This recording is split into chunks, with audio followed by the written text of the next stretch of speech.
Hey, let's play a little game. Let's imagine you're Joe Q normie, and you need to run out for some groceries.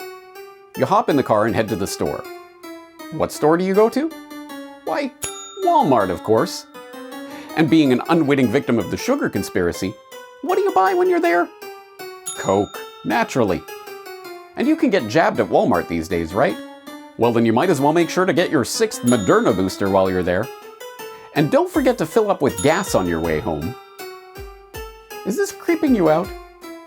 Then why don't you shut yourself in your house and never go out shopping again? That'll show them. After all, you can always order everything you need from Amazon, can't you? Are you noticing a pattern here? Yes, in case you haven't heard, Blackrock Inc. is now officially everywhere. It owns everything. Sadly for us, however, the creepy corporate claws of the Blackrock beast aren't content simply to clutch onto a near plurality of the shares of every major corporation in the world. No. Blackrock is now digging its talons in even further and flexing its muscles, putting that inconceivable wealth and influence to use by completely reordering the economy, creating scamdemics, and shaping the course of civilization in the process. Let's face it, if you're not concerned about the power Blackrock wields over the world by this point, then you're not paying attention. But don't worry if all of this is news to you. Most people have no idea where this investment giant came from, how it clawed its way to the top of the Wall Street dogpile, or what it has planned for your future. Let's fill in that gap in public understanding. I'm James Corbett of The Corbett Report, and today you're going to learn the story of how Blackrock conquered the world.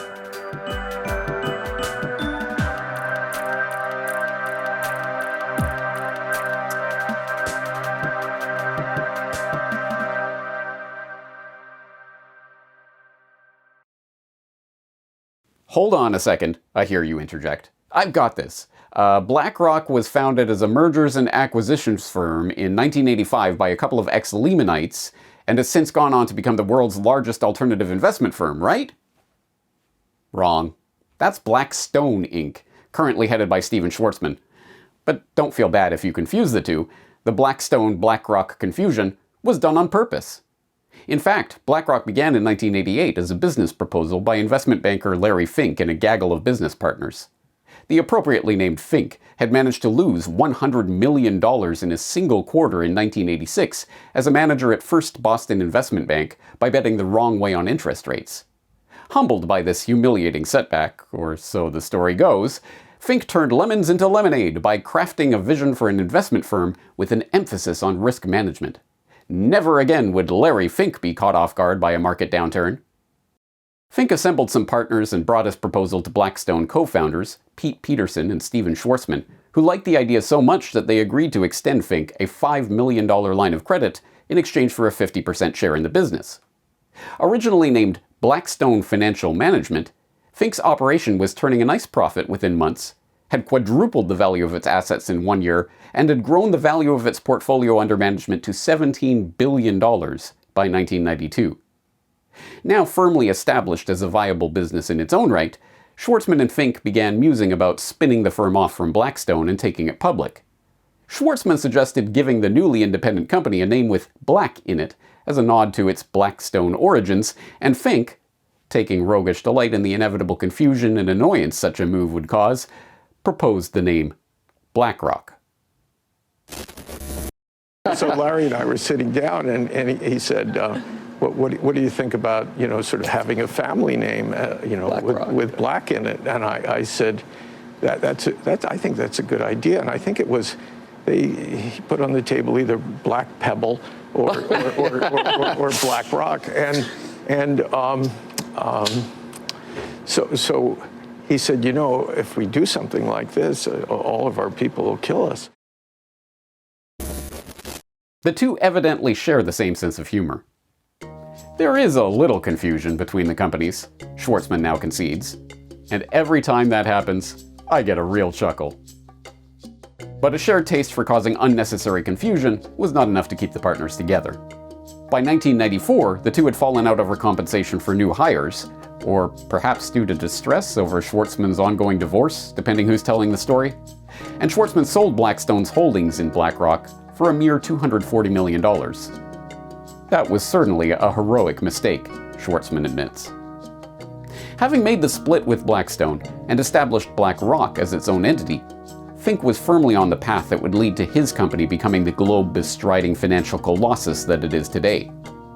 In 1999, with its assets under management standing at $165 billion, Blackrock went public on the New York Stock Exchange at $14 per share.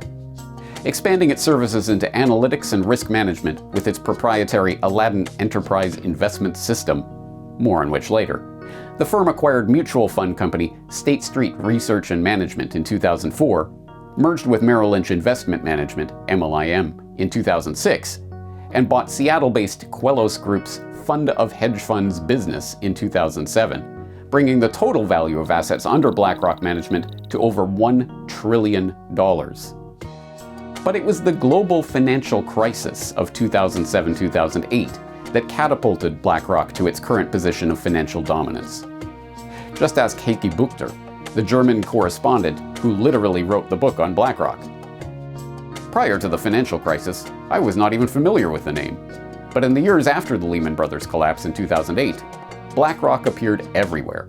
Everywhere, Buchter told German news outlet DW in 2015. Even before the Bear Stearns fiasco materialized into the Lehman Brothers collapse and the full-on financial bloodbath of September 2008, Wall Street was collectively turning to BlackRock for help. AIG, Lehman Brothers, Fannie Mae, and Freddie Mac had all hired the firm to comb through their spiraling mess of credit obligations in the months before the meltdown. BlackRock was perceived to be the only firm that could sort through the dizzying math behind the complicated debt swaps and exotic financial instruments underlying the tottering financial system, and many Wall Street kingpins had Fink on speed dial as panic began to grip the markets.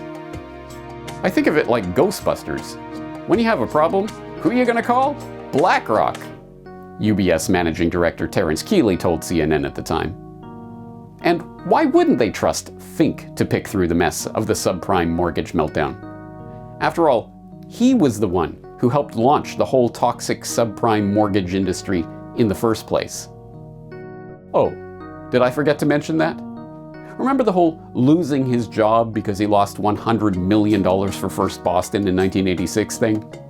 That came just 3 years after Fink had made billions for the bank's customers by constructing his first collateralized mortgage obligation, CMO, and almost single-handedly created the subprime mortgage market that would fail so spectacularly in 2008.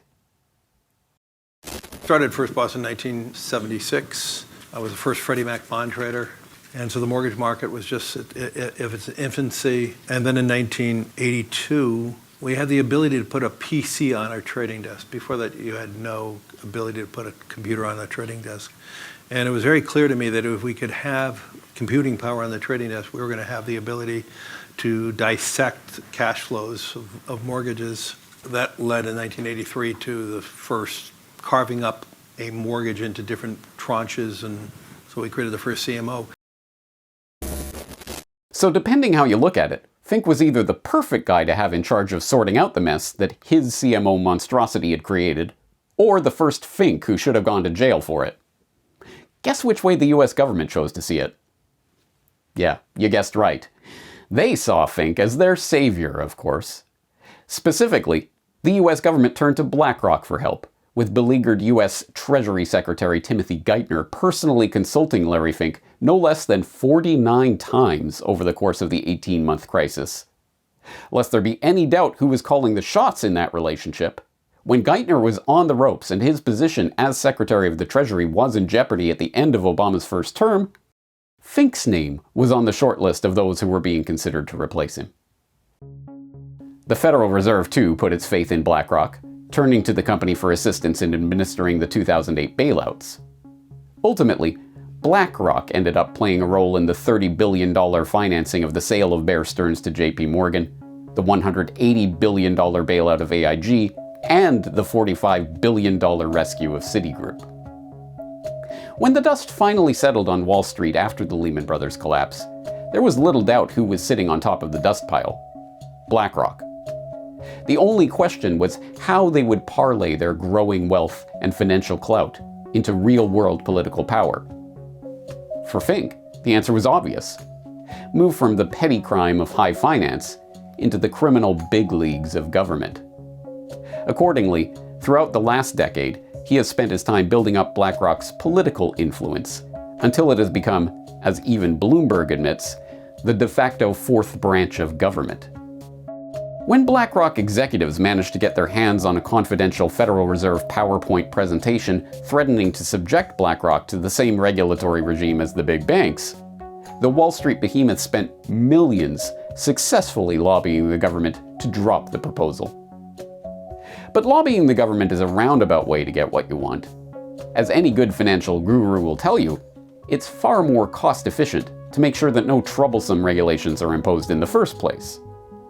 Perhaps that's why Fink has been collecting powerful politicians for years now, scooping them up as consultants, advisors, and board members so that he can ensure BlackRock has a key agent at the heart of any important political event. As William Engdahl details in his own expose of BlackRock, BlackRock founder and CEO Larry Fink is clearly interested in buying influence globally.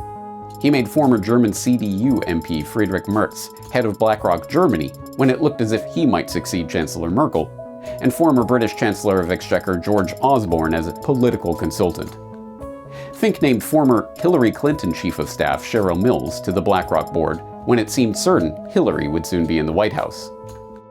He has named former central bankers to his board and gone on to secure lucrative contracts with their former institutions. Stanley Fischer, former head of the Bank of Israel and also later vice chairman of the Federal Reserve, is now senior advisor at BlackRock.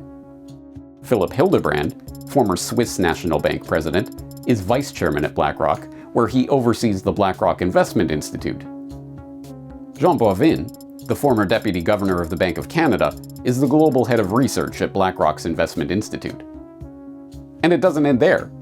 When it came time for Biden's handlers to appoint the director of the National Economic Council, responsible for the coordination of policymaking on both domestic and international economic issues, naturally they turned to Brian Dees, the former global head of sustainable investing at BlackRock Inc.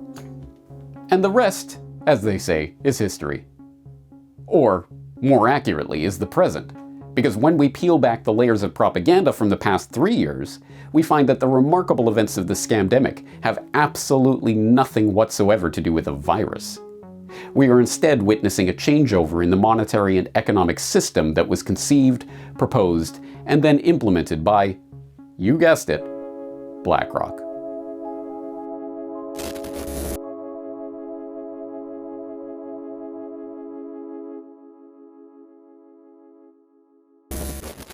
Historians of the future will no doubt note 2019 as the year that BlackRock began its takeover of the planet in earnest. It was in January of that fateful year that Joe Biden crawled cap in hand to Larry Fink's Wall Street office to seek the financial titan's blessing for his presidential selection. "I'm here to help," Fink reportedly replied.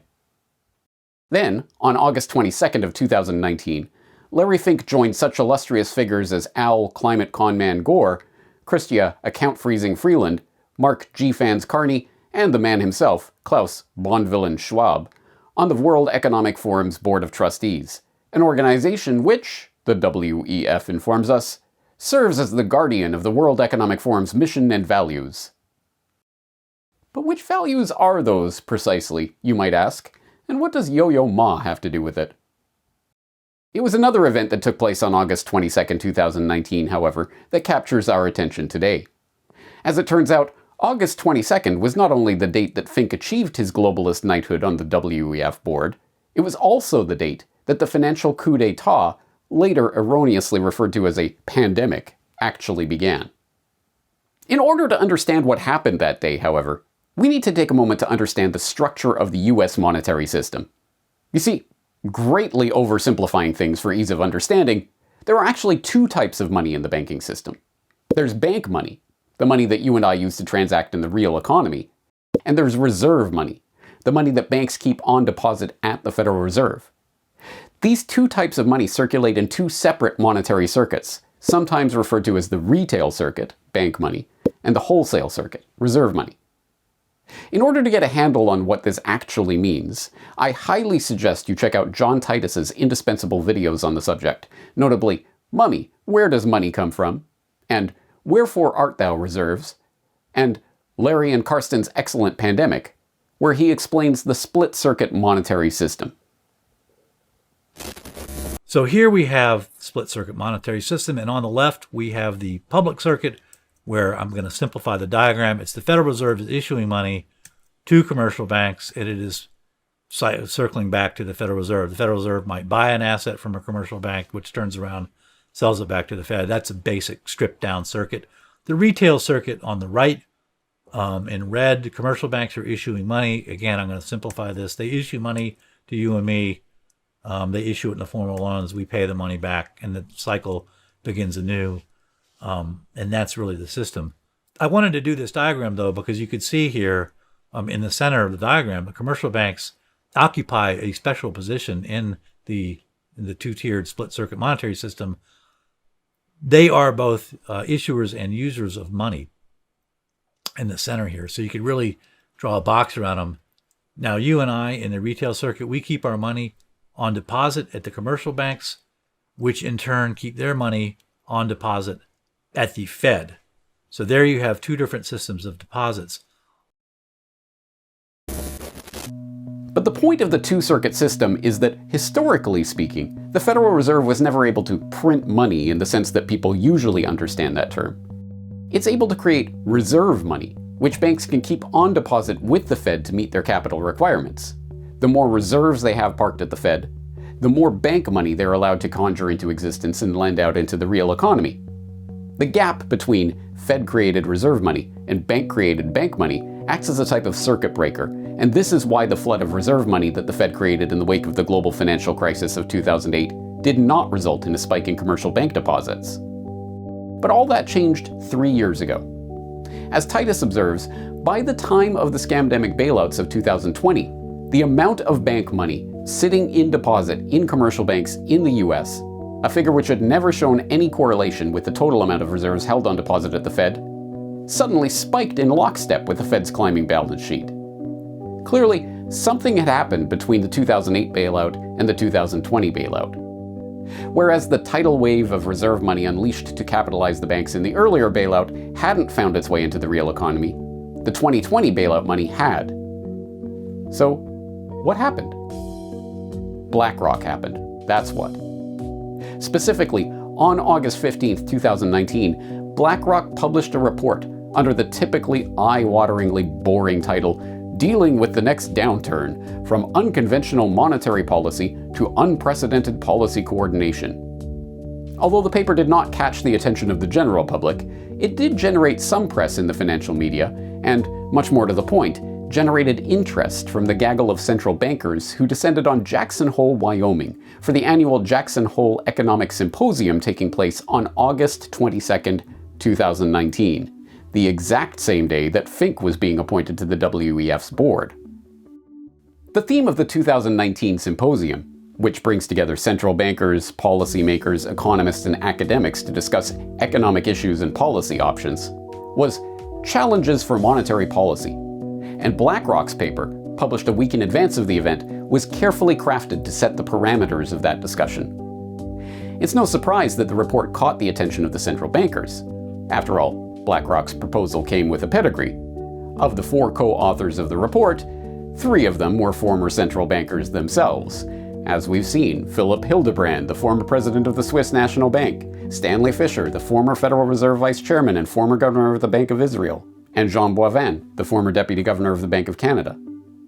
But beyond the paper's authorship, it was what Dealing with the Next Downturn actually proposed that was to have such earth-shaking effects on the global monetary order. The report starts by noting the dilemma that the central bankers found themselves in by 2019. After years of quantitative easing, QE, and ZIRP, zero interest rate policy, and even the once unthinkable NIRP, negative interest rate policy, the banksters were running out of room to operate.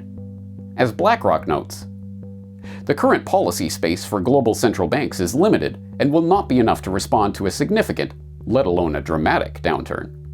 Conventional and unconventional monetary policy works primarily through the stimulative impact of lower short-term and long-term interest rates. This channel is almost tapped out. 1/3 of the developed market government bond and investment grade universe now has negative yields, and global bond yields are closing in on their potential floor. Further support cannot rely on interest rates falling. So what was BlackRock's answer to this conundrum? Why, a Great Reset, of course. No, not Klaus Schwab's Great Reset. A different type of Great Reset, the going direct reset. An unprecedented response is needed when monetary policy is exhausted and fiscal policy alone is not enough. That response will likely involve going direct. Going direct means the central bank finding ways to get central bank money directly in the hands of public and private sector spenders. Going direct, which can be organized in a variety of different ways, works by 1. bypassing the interest rate channel when this traditional central bank toolkit is exhausted, and 2. enforcing policy coordination so that the fiscal expansion does not lead to an offsetting increase in interest rates. The authors of BlackRock's proposal go on to stress that they're not talking about simply dumping money into people's bank accounts willy-nilly. As report co-author Philip Hildebrand made sure to stress in his appearance on Bloomberg on the day of the paper's release, this was not Bernanke's helicopter money idea. So what we're proposing is the next step has to be something else than just more of the same, something that goes into the direction of essentially what we call going direct, which would be ways of putting money into pockets of consumers or corporates directly in order to spend. So to go around the interest rate channel as opposed to traditional central banking where you really only or always work through the interest rate channel. So kind of like helicopter money, does it have to be coordinated? I think what it means, helicopter money is a sort of catchphrase from a famous paper that Ben Bernanke gave in the early 2000s, but the point is, yes, you have to go in a different way than working through the interest rate channel because interest rates are already so low.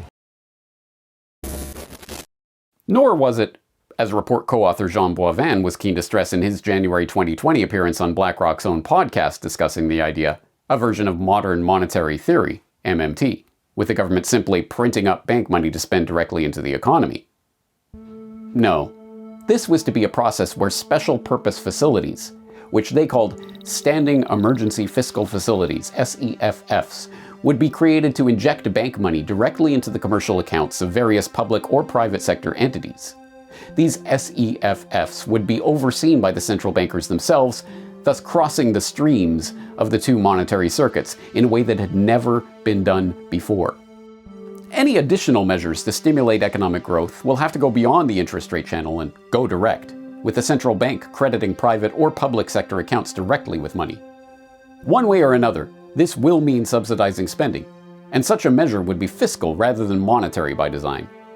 This can be done directly through fiscal policy, or by expanding the monetary policy toolkit with an instrument that will be fiscal in nature, such as credit easing by way of buying equities.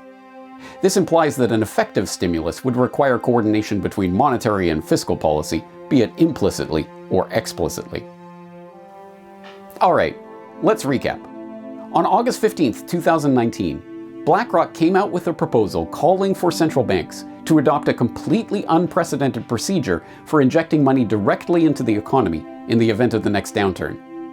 Then, on August 22, 2019, the central bankers of the world convened in Wyoming for their annual shindig to discuss these very ideas.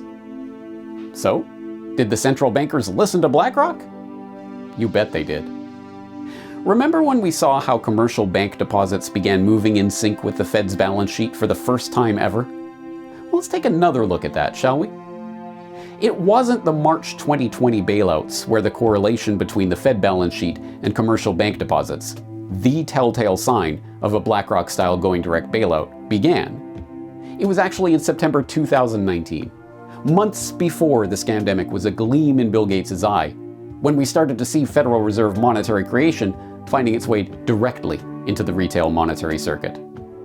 In other words, it was less than 1 month after BlackRock proposed this revolutionary new type of fiscal intervention that the central banks began implementing that very idea. The going direct reset, better understood as a financial coup d'etat, had begun. To be sure, this going direct intervention was later offset by the Fed's next scam for forcing more government debt on depositors, but that's another story. The point is that the seal had been broken on the going direct bottle, and it wasn't long before the central bankers had a perfect excuse for forcing that entire bottle down the public's throat. What we were told was a pandemic was in fact, on the financial level, just an excuse for an absolutely unprecedented pumping of trillions of dollars from the Fed directly into the economy. The story of precisely how the going direct reset was implemented during the 2020 bailouts is a fascinating one, and I would encourage you to dive down that rabbit hole if you're interested. But for today's purposes, it's sufficient to understand what the central bankers got out of the going direct reset. The ability to take over fiscal policy and to begin engineering the economy of Main Street in a more, well, direct way. But what did BlackRock get out of this, you ask? Well, when it came time to decide who to call in to manage the Scamdemic bailout scheme, guess who the Fed turned to? If you guessed BlackRock, then sadly, you're exactly right.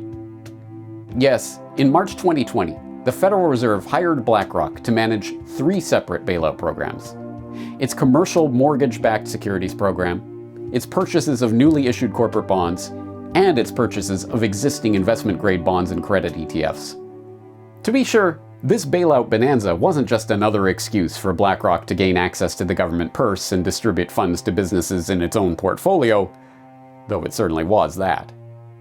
And it wasn't just another emergency where the chairman of the Federal Reserve had to put Larry Fink on speed dial, not simply to shower BlackRock with no-bid contracts, but to manage his own portfolio, although it certainly was that too. It was also a convenient excuse for BlackRock to bail out one of its own most valuable assets, iShares, the collection of exchange-traded funds, ETFs, that it acquired from Barclays for $13.5 billion in 2009, and that had ballooned to a $1.9 trillion juggernaut by 2020.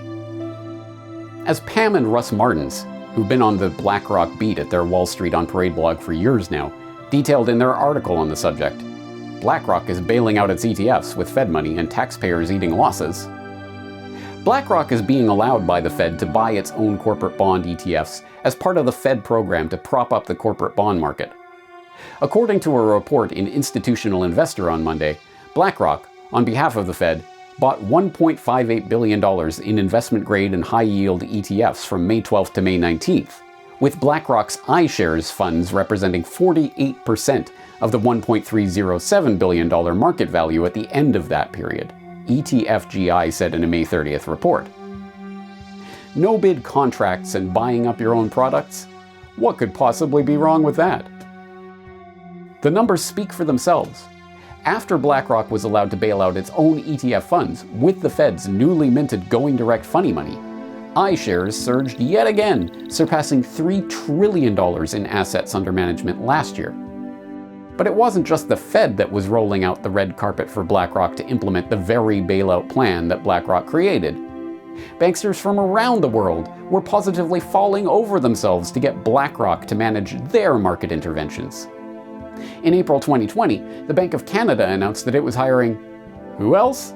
BlackRock's Financial Markets Advisory, FMA, to help manage its own $10 billion corporate bond buying program. Then, in May 2020, the Swedish central bank, the Riksbank, also hired BlackRock as an external consultant to conduct an analysis of the Swedish corporate bonds market and an assessment of possible design options for a potential corporate bonds asset purchase program.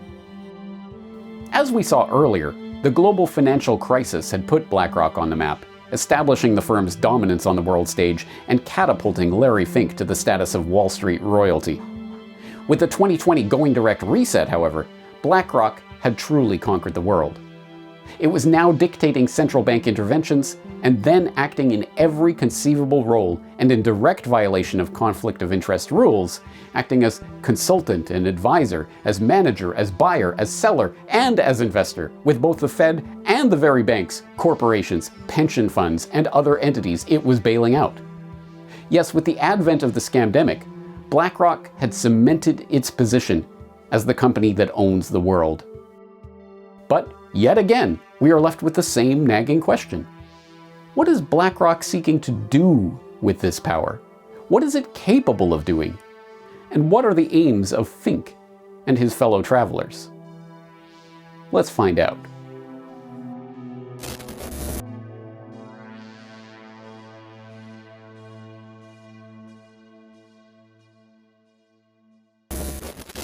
As you now know, BlackRock started out life as Blackstone Financial Management in the offices of the Blackstone Group in 1988. By 1992, it was already so successful that founder Larry Fink and Blackstone CEO Stephen Schwarzman spun the company off as its own entity, christening it BlackRock in a deliberate attempt to sow confusion.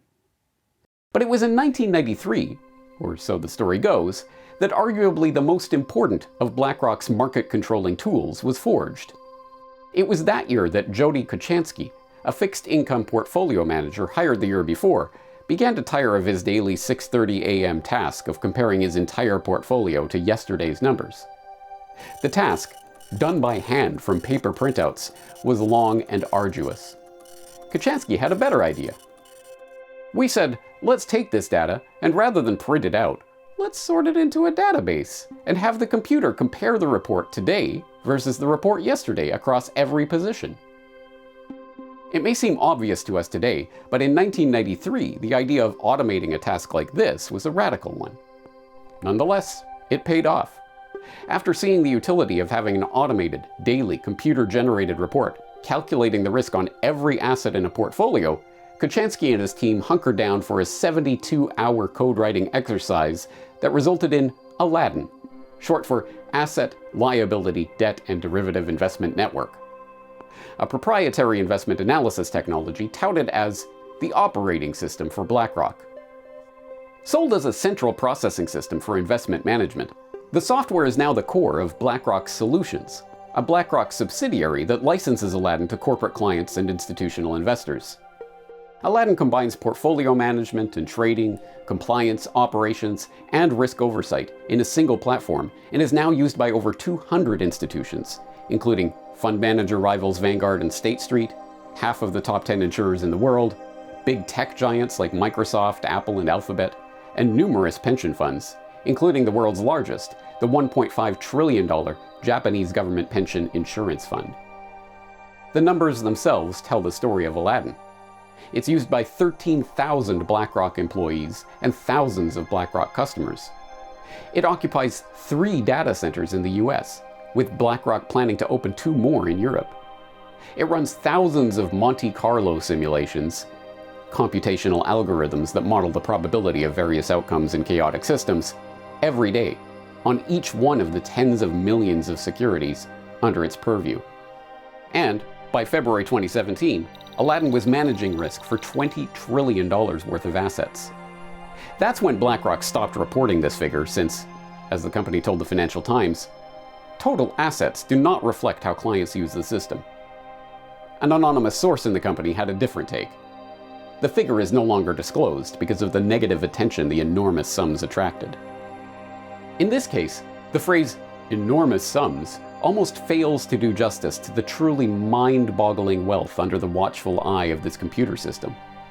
As the Financial Times went on to report, the combination of the scores of new clients using Aladdin in recent years and the growth in stock and bond markets in that time has meant that the total value of assets under the system's management is much larger than the $20 trillion reported in 2017.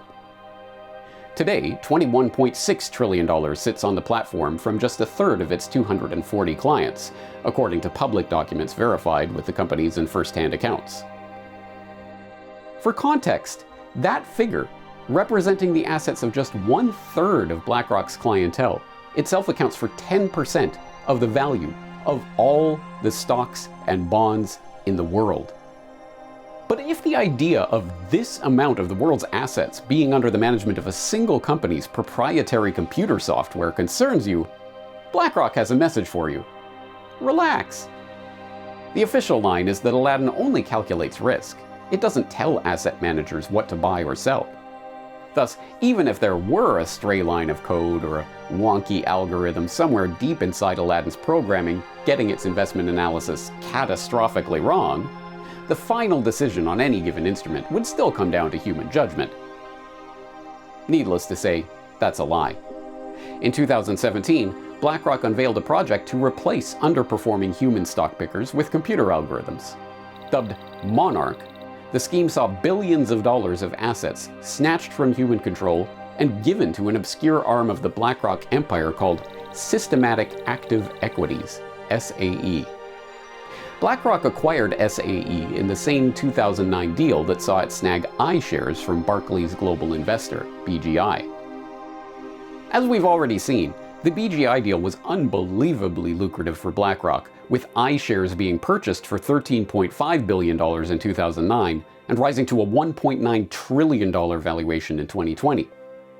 Testifying to BlackRock's commitment to the Machine Over Man Monarch project, Mark Wiseman, global head of active equities at BlackRock, told the Financial Times in 2018, "I firmly believe that if we look back in 5 to 10 years from now, the thing that we most benefited from in the BGI acquisition is actually SAE." Even the New York Times was reporting at the time of the launch of the Monarch operation that Larry Fink had, quote, cast his lot with the machines, and that BlackRock had, quote, laid out an ambitious plan to consolidate a large number of actively managed mutual funds with peers that rely more on algorithms and models to pick stocks.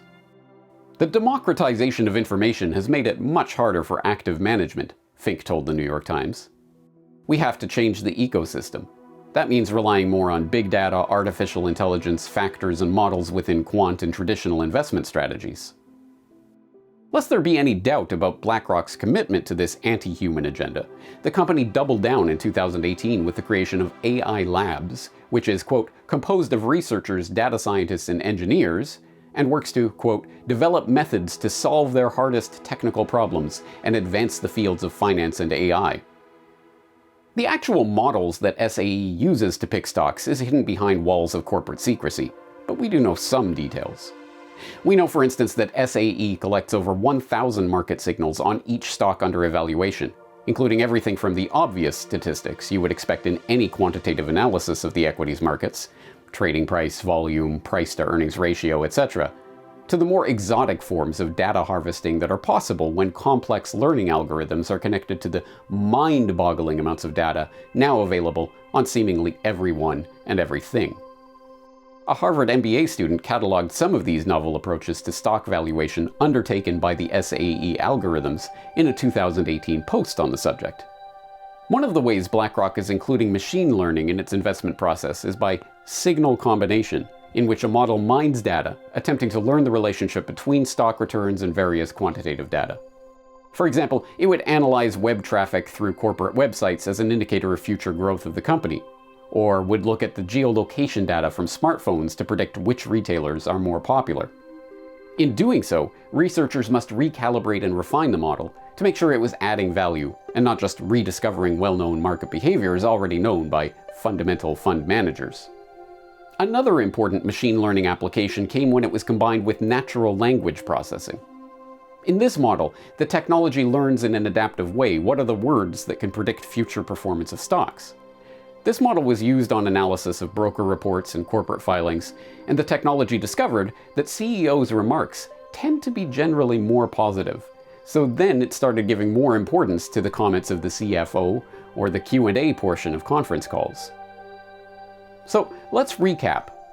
We know that BlackRock now manages well in excess of $21 trillion of assets with its Aladdin software, making a significant portion of the world's wealth dependent on the calculations of an opaque, proprietary BlackRock operating system. And we know that Fink has cast his lot in with the machines and is increasingly devoted to finding ways to leverage so-called artificial intelligence, learning algorithms, and other state-of-the-art technologies to further remove humans from the investment loop. But here's the real question. What is BlackRock actually doing with its all-seeing eye of Aladdin and its SAE robo-stock pickers and its AI labs? Where are Fink and the gang actually trying to take us with the latest and greatest in cutting-edge fintech wizardry? Luckily, we don't exactly need to scry the tea leaves to find our answer to that question. Larry Fink has been kind enough to write it down for us in black and white. You see, every year since 2012, Fink has taken it upon himself as de facto ruler of the world's wealth to pen an annual letter to CEOs laying out the next steps in his scheme for world domination.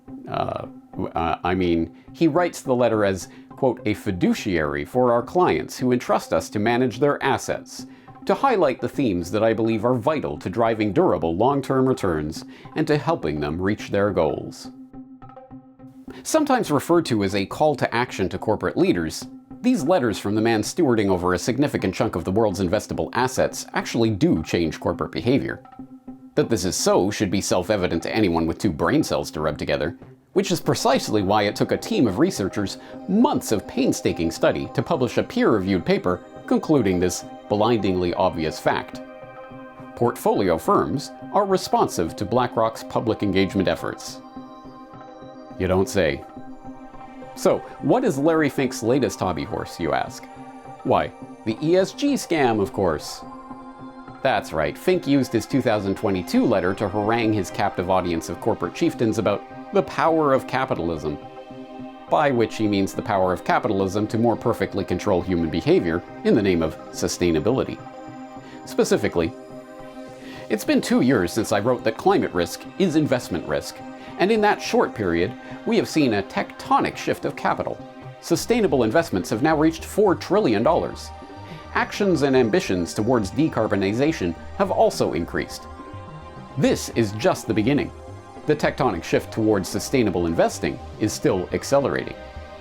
Whether it is capital being deployed into new ventures focused on energy innovation, or capital transferring from traditional indexes into more customized portfolios and products, we will see more money in motion.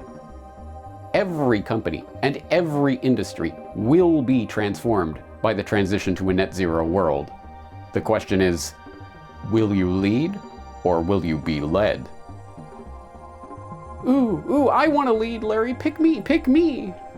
But please tell me how I can lead my company into this brave new net zero world order. Stakeholder capitalism is all about delivering long-term, durable returns for shareholders. And transparency around your company's planning for a net zero world is an important element of that. But it's just one of many disclosures we and other investors ask companies to make. As stewards of our clients' capital, we ask businesses to demonstrate how they're going to deliver on their responsibility to shareholders, including through sound environmental, social, and governance practices and policies. Yes, to the surprise of absolutely no one, Larry Fink has signed BlackRock on to the multi-trillion-dollar scam that is environmental, social, and governance practices and policies, better known as ESG. For those who don't know about ESG yet, they might want to get up to speed on the topic with my presentation earlier this year on ESG and the Big Oil Conspiracy. Or they can read the summary of the ESG scam by Ian Davis in his article on the globalization of the commons, aka the financialization of nature through so-called natural asset corporations. This will be achieved using stakeholder capitalism metrics. Assets will be rated using ESG benchmarks for sustainable business performance. Any business requiring market finance, perhaps through issuing climate bonds, or maybe green bonds for European ventures, will need those bonds to have a healthy ESG rating. A low ESG rating will deter investors, preventing a project or business venture from getting off the ground. A high ESG rating will see investors rush to put their money in projects that are backed by international agreements. In combination, financial initiatives like NACs and ESGs are converting SDGs into market regulations. In other words, ESG is a set of phony baloney metrics that are being cooked up by globalist think tanks and would-be ruling councils, like the World Economic Forum, to serve as a type of social credit system for corporations.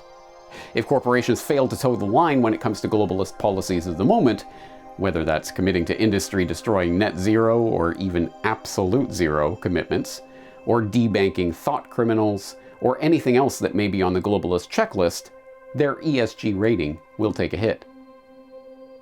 So what? You may ask. What does an ESG rating have to do with the price of tea in China, and why would any CEO care?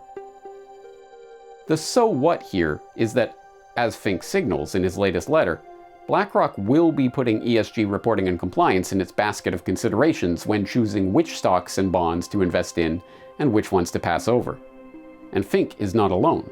There are now 291 signatories to the Net Zero Asset Managers Initiative, an international group of asset managers committed to supporting the goal of net zero greenhouse gas emissions by 2050 or sooner.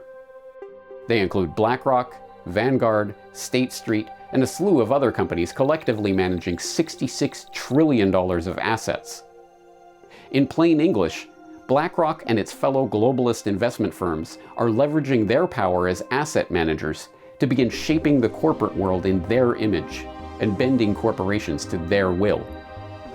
And, in case you were wondering, yes, this is tied into the AI agenda as well. In 2020, BlackRock announced the launch of a new module to its automated Aladdin system, Aladdin Climate.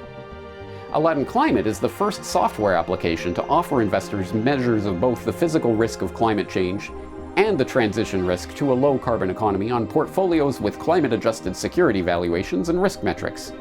Using Aladdin Climate, investors can now analyze climate risk and opportunities at the security level and measure the impact of policy changes, technology, and energy supply on specific investments. To get a sense of what a world directed by digital overlords at the behest of the ESG agenda might look like, we simply need to turn to the ongoing conflict in Ukraine. As Fink wrote in his letter to shareholders earlier this year, finally, a less discussed aspect of the war is its potential impact on accelerating digital currencies. The war will prompt countries to reevaluate their currency dependencies. Even before the war, several governments were looking to play a more active role in digital currencies and define the regulatory frameworks under which they operate. The US Central Bank, for example, recently launched a study to examine the potential implications of a US digital dollar. A global digital payment system, thoughtfully designed, can enhance the settlement of international transactions while reducing the risk of money laundering and corruption. Digital currencies can also help bring down costs of cross-border payments, for example when expatriate workers send earnings back to their families. As we see increasing interest from our clients, BlackRock is studying digital currencies, stablecoins, and the underlying technologies to understand how they can help us serve our clients. The future of the world, according to BlackRock, is now coming fully into view. It is a world in which unaccountable computer learning algorithms automatically direct investments of the world's largest institutions into the coffers of those who play ball with the demands of Fink and his fellow travelers. It's a world in which transactions will be increasingly digital, with every transaction being data mined for the financial benefits of the algorithmic overlords at BlackRock. And it's a world in which corporations that refuse to go along with the agenda will be ESG de-ranked into oblivion, and individuals who present resistance will have their CBDC wallets shut off. The transition of BlackRock from a mere investment firm into a financial, political, and technological colossus that has the power to direct the course of human civilization is almost complete. Meet Serge Varley, a recruiter at BlackRock. Let me tell you, it's not through who's the president. It's who's controlling the wallet. So it's the, and who's that? The hedge funds, BlackRock, the banks. These guys run campaign financing. Yep, you can buy your candidates. Obviously, we have the system in place. First, there's the senators, and these guys are cheap. You got 10 grand, you can buy a senator. I can give you 500K right now, no questions asked. Yeah. I'm gonna do what needs to be done. Does everybody do that? Does BlackRock do that? It doesn't matter who wins. You're still right. They're in my pocket at this point.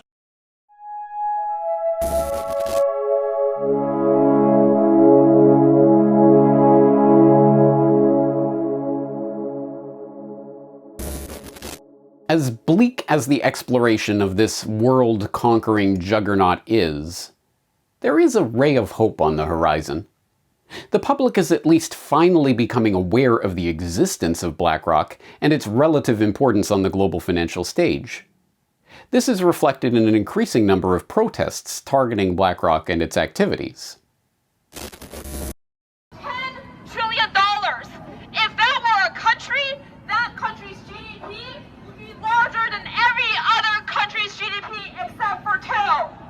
This is a financial behemoth that is single-handedly, more so than most other institutions in the world, responsible for the funding of coal, oil, and gas, which is killing us and killing our future. Keen-eyed observers may note, however, that these protests are not against the BlackRock agenda that I've been laying out here. On the contrary, they are for that agenda. These protesters' main gripe seems to be that Fink and BlackRock are engaged in greenwashing, and that the megacorporation is actually more interested in its bottom line than in saving Mother Earth. Well, duh. Even BlackRock's former chief investment officer for sustainable investing wrote, after leaving the firm, an extensive 4-part whistleblowing exposé documenting how the sustainable investing push being touted by Fink is a scam from top to bottom. My only gripe with this limited hangout critique of BlackRock is that it implies that Fink and his cohorts are merely interested in accumulating dollars. They're not. They're interested in turning their financial wealth into real-world power. Power they will wield in service of their own agenda, and will cloak with a phony green mantle because they believe, and not without reason, that that's what the public wants. Slightly closer to the point, you get non-profit groups like Consumers Research slamming BlackRock for impoverishing the real economy for the benefit of itself and its clients. You'd think a company that has made it their mission to enforce ESG standards on American businesses would apply those same standards to foreign investments, but BlackRock isn't pushing its woke agenda on China or Russia, Consumers Research Executive Director Will Hild explained last year after the launch of an ad campaign targeting the investment giant. But that critique too seems to miss the underlying point.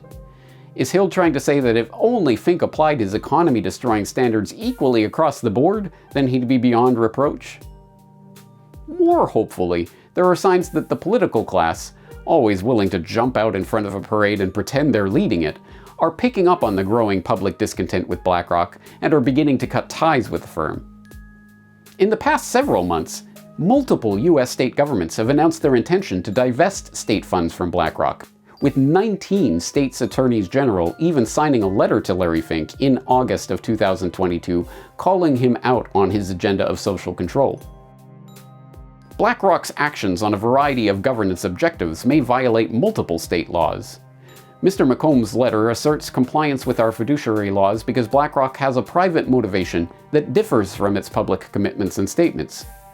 This is likely insufficient to satisfy state laws requiring a sole focus on financial return. Our states will not idly stand for our pensioners' retirements to be sacrificed for BlackRock's climate agenda. The time has come for BlackRock to come clean on whether it actually values our state's most valuable stakeholders, our current and future retirees. As part of this divestment push, the Louisiana State Treasurer announced in October that the state was withdrawing $794 million in state funds from BlackRock. South Carolina's State Treasurer announced plans to divest $200 million from the company's control by the end of the year, and Arkansas has already taken $125 million out of money market accounts under BlackRock's management. Regardless of the real motivations of these state governments, the fact that they feel compelled to take action against BlackRock is itself a hopeful sign. It means that the political class understands that an increasing portion of the public is aware of the BlackRock ESG corporate governance agenda and is opposed to it. It's already having some effect, with Fink recently conceding that he would bow to the pressure and drop explicit promotion of ESG scores, while continuing to push the ESG agenda and everything it stands for, naturally. Once again, we arrive at the bottom line. The only thing that truly matters is public awareness of the issues involved in the rise of a financial and political and technological giant like BlackRock, and it is only general public opinion that can move the needle when it comes to removing the wealth and thus the power from a behemoth like the one that Fink has created. But before we wrap up here, there's one last point to be made. You might remember that we opened this exploration by highlighting BlackRock's position as one of the top institutional shareholders in Walmart, and in Coca-Cola, and in Moderna, and in Exxon, and in Amazon, and in seemingly every other company of significance on the global stage. Now, the fact checkers will tell you this doesn't actually matter because it's the shareholders who actually own the stock, not BlackRock itself. But that raises a further question. Who owns BlackRock? Oh, of course. Now, I realize this is a lot of information to take in at once. Go ahead and re-watch this video once or twice. Follow some of the many links contained herein to better familiarize yourself with this material. Share these reports with others. But if after taking all of this in, you find yourself looking back over these top institutional holders lists and saying, hey, wait, who's the Vanguard Group? Well then, I'd say you're starting to get it. Good job. So, who is the Vanguard Group? It's an excellent question, and one that I'll be answering in the next edition of the Corbett Report subscriber newsletter. I hope you're there for the answer. All right, enough green screen tomfoolery. This is James Corbett of CorbettReport.com, the creator, writer, director, producer of the How Blackrock Conquered the World documentary that you've just been enjoying. And if you have made it this far, then congratulations. You are now better informed on this subject than 99% of the public. So with that great power comes the great responsibility of sharing this information with others. So I ask you, if you did get anything out of today's presentation, that you do share it with people that you know in your life, because I think it is awareness of this information that is incredibly important, the incredibly important part of solving the problem of BlackRock. And if you are interested in that question of solving the problem of BlackRock, boy, have I got more material for you. Yes, coming up on my next edition of Solutions Watch, my regular weekly series where I'm looking at solutions to the problems that are often posed in the independent media but rarely solved, I'm going to talk about the problem of BlackRock and how we can go about contributing to its solution. So there's more on that coming shortly from CorbettReport.com. But if this is your first time enjoying a Corbett Report presentation, then let me inform you that there's even better news in your information dissemination task that I've just given you. I have made it as easy as possible for you to get this information out to others, specifically by making not just this video and not just the audio download, but a complete hyperlinked transcript with a source of every single thing that I've talked about in today's presentation, completely available for free at corbettreport.com/BlackRock. You go there and you will find the audio video downloads and a complete hyperlink transcript of this entire documentary. So I hope that is useful for you. And if it is, please do help spread this to others. Now, as you may or may not have noticed, if you are a Corbett Report subscriber, you may have noticed that this entire documentary is almost entirely based on an editorial series that I released in the Corbett Report subscriber newsletter last November. So if you are a Corbett Report subscriber, you will be way ahead of this curve. You are always ahead of the game. So Corbett Report subscribers, give yourself a pat on the back and please help me get this information out to others. If you are not a Corbett Report subscriber and would like access, early access as it were, to my next documentaries and things that I'm working on, well, you can do so. First of all, the newsletter, it contains an editorial which is available for free all the time, as with all of my work. So if you want to just sign up for the free email list and get informed every time I post anything, including an editorial, then you can go to corbettreport.substack.com. But if you would like to become a Corbett Report member, and to actually contribute to this work and help keep it coming, then I would sincerely appreciate you taking the time and effort and expense to sign up for a Corbett Report membership. As little as $12 a year, $1 a month, you can help keep this independent media going and growing. And I do appreciate that. So that information is available at corbettreport.com/members. When you sign up, you'll get login for the website so that you can log in and see the full newsletter that is delivered every weekend. That includes not just the editorial, but also recommended reading and viewing, a discount for material at the New World Next Week store, etc. Anyway, that's a lot of information to go through. The links, of course, will be at the end of this transcript. And I thank you again for your time and attention, and thank you in advance for helping to spread this word to others.